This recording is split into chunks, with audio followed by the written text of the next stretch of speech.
Materi ajar, Geografi kelas 11 fase F. Materi ini membahas karakteristik wilayah daratan dan perairan Indonesia.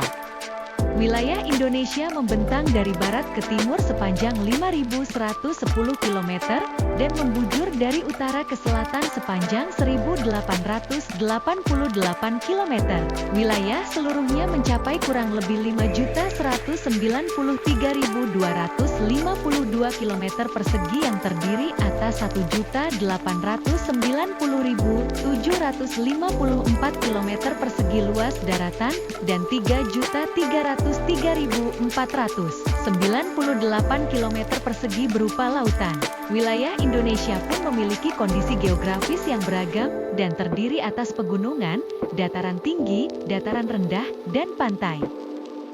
Bentuk-bentuk daratan: 1 pegunungan, 2 gunung, 3 dataran tinggi, 4 dataran rendah.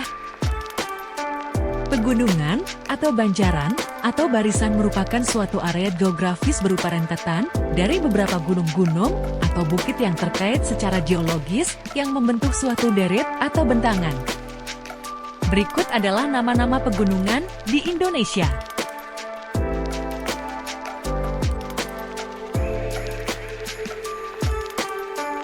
Gunung adalah bagian kerak bumi yang lebih tinggi dari area di sekitarnya, biasanya memiliki sisi curam yang secara signifikan menyingkap batuan dasarnya. Gunung terbentuk karena aktivitas magma dan tumbukan lempeng. Berikut adalah peta persebaran gunung api di Indonesia.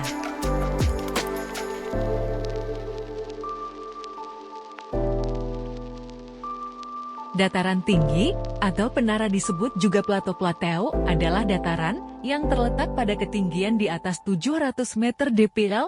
Dataran tinggi terbentuk sebagai hasil erosi dan sedimentasi. Berikut ini nama-nama dataran tinggi di Indonesia.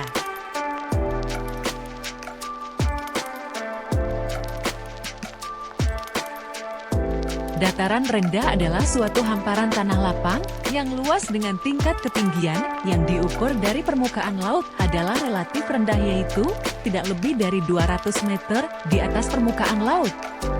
Dataran rendah merupakan wilayah yang sering dijadikan tempat tinggal bagi sebagian masyarakat Indonesia karena suhu di dataran rendah cukup nyaman karena tidak terlalu dingin seperti di dataran tinggi dan tidak terlalu panas seperti di pesisir.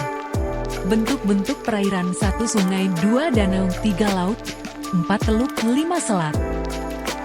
Sungai merupakan salah satu aliran air yang mengalir dari tempat tinggi ke tempat rendah.